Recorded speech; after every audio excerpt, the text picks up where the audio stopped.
Now to the most polarizing question, indisputably, in Leafs Nation. The change of the goal song, Rosie. So to set the table, You Make My Dreams Come True came out in 1980.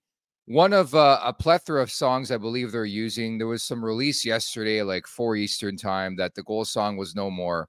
Pursuit of Happiness by Kid Cudi was a song last night. By the way, that was released in 2009. We'll get your thoughts first before mine. Yeah, the song needed to change. I hated that song. It was so Mickey Mouse for just a monster market team with history and everything else that comes with the Toronto Maple Leafs. To have that rinky-dink song was terrible, especially to keep it as long as they did. There's no one. Yeah, it's catchy. That's fine. There's a lot of catchy songs out there. They switch it to Pursuit of Happiness. I like that song. I'm not a big, I don't even know what you call that, top 40 hip hop, whatever. I'm not a big guy into that. I love that song. It's a hell of a good song for the Maple Leafs win song. I honestly think it's 65-year-old men sitting in an office and they're looking at each other before and they're going, well, the Hall & Oates song was a big hit at my wedding. All right, let's roll with that for 5 years. And then they got to switch it and they're like, shit, they Google top 40 and they go, this song has the word happiness in it. Let's roll with it.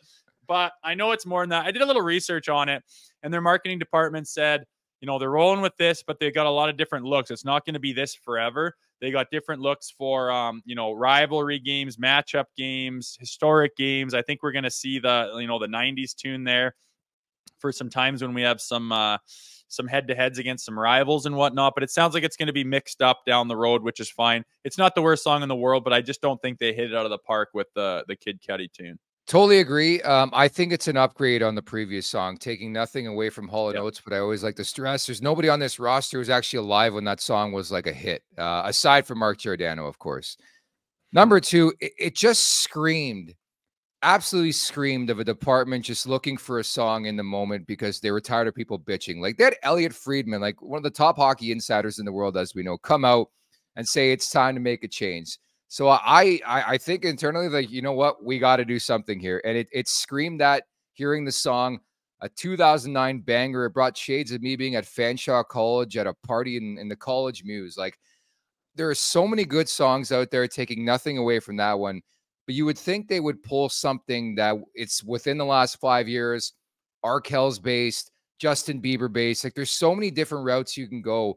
And that's a song you pull. And on top of that, you know, people are going to chirp them because of the name of the song, Pursuit of Happiness. Like, there hasn't been happiness with this organization since 1967. I think it's hilarious.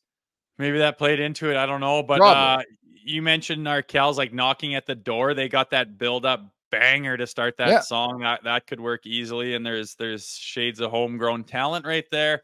I remember they played a lot of hip when I was playing for them. We came out to 50 Mission Cap. I mean, you're paying people in a marketing department to sit in a room. I'm pretty sure you can come up with a pretty good tune. But like they had said, actually, in their little release, you're not going to make everybody happy with what you choose. There's always going to be, you know, there's different generations of people. I get you got to keep it fresh and still try to touch back. I think maybe that's why they went back as far as they did, try to touch on a couple different generations that could be relevant. I don't know.